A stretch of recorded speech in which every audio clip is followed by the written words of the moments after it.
Monsieur le président, monsieur le ministre, mes chers collègues, je suis très heureuse, en tant que présidente du groupe d'amitié France-Corée du Sud, que notre assemblée examine aujourd'hui cette proposition de résolution appelant le Gouvernement à œuvrer à l'adoption d'une déclaration de la fin de guerre de Corée.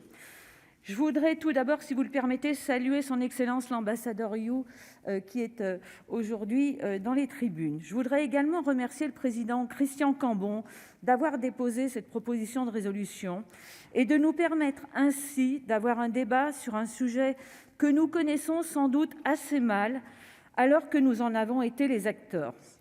71 ans après l'éclatement de cette guerre oubliée entre les deux Corées, pour reprendre l'expression très parlante de ce point de vue qui a cours aux États-Unis, qui a en tête que les combats ne sont que provisoirement suspendus et que la péninsule coréenne est officiellement toujours en état de guerre. La convention d'armistice, signée de façon temporaire le 27 juillet 1953, reste aujourd'hui toujours en application, en attendant que s'y substitue un régime de paix.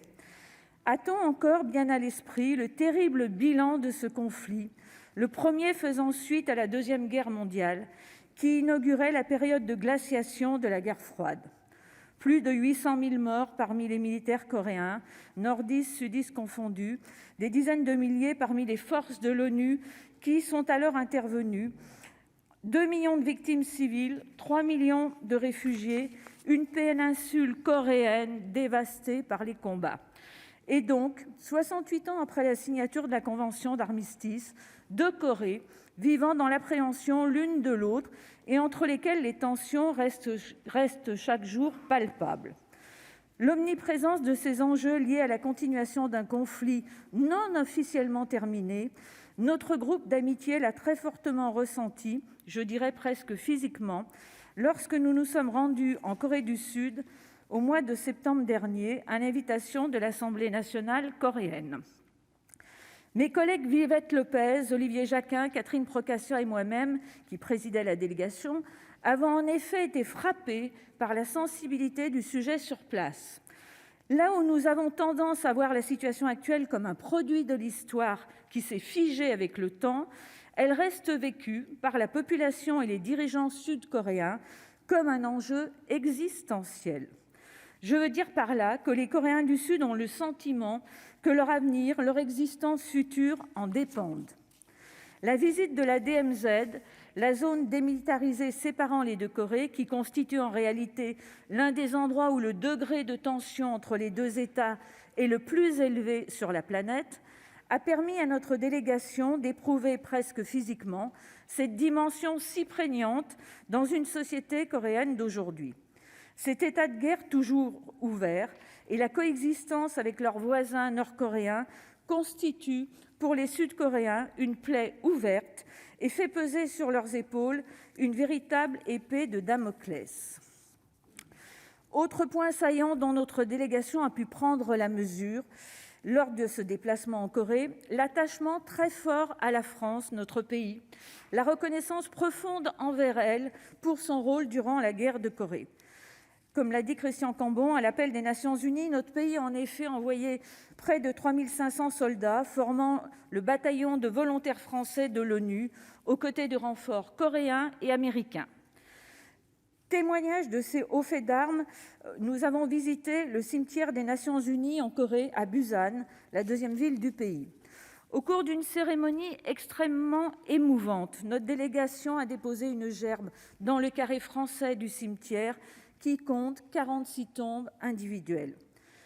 Cet appui de la France à l'armée sud-coréenne nous a été constamment rappelé lors de nos rencontres officielles, nos amis sud-coréens l'ayant sans doute beaucoup plus à l'esprit que nous-mêmes. Ce fut le cas lors de la rencontre avec mon homologue, le président du groupe d'amitié Corée-France, M. Jung, et les membres de son groupe. Cet attachement historique à la France nous donne une légitimité particulière pour intervenir sur ce dossier. Et ce, d'autant plus que d'autres éléments plus contemporains s'y ajoutent, ainsi d'ailleurs que cela a été rappelé.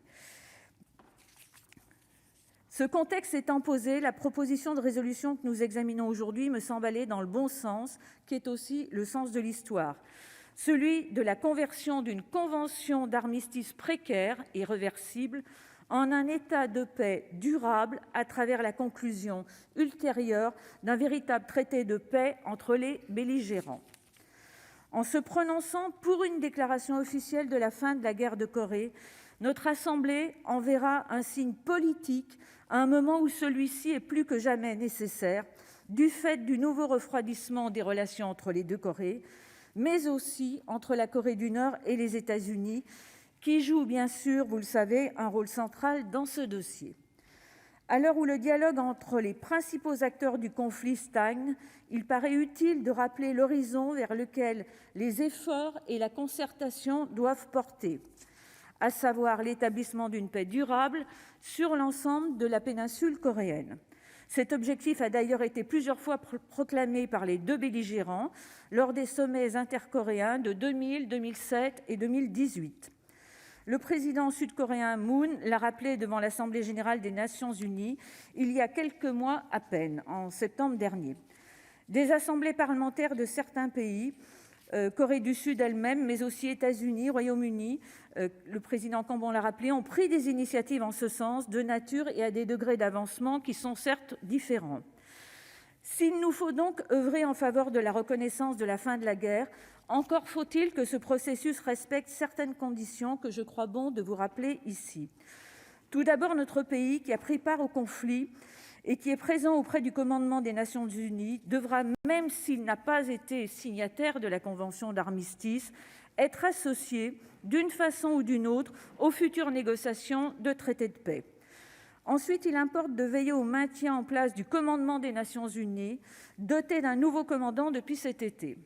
Cette structure a en effet joué un rôle majeur sous mandat de l'ONU pour mettre en œuvre l'accord d'armistice et aussi veiller aux conditions de maintien de la paix entre les deux Corées. Enfin et surtout, il conviendra que l'objectif de dénucléarisation que mentionne la proposition de résolution soit aligné sur les objectifs onusiens en la matière, propres à garantir un démantèlement complet, vérifiable et irréversible des programmes nord-coréens. Pour conclure, mes chers collègues, sous réserve de ces quelques conditions d'interprétation du texte qui nous est soumis aujourd'hui, je voterai donc en faveur de son adoption. Il est en effet, pour reprendre les propos attribués à Cicéron, que les armes le cèdent à la toge et que les Coréens du Sud comme du Nord puissent vivre sur la même péninsule dans une paix, une prospérité qui soit pleinement retrouvée et surtout durablement garantie. Merci à vous. Merci, chers collègues.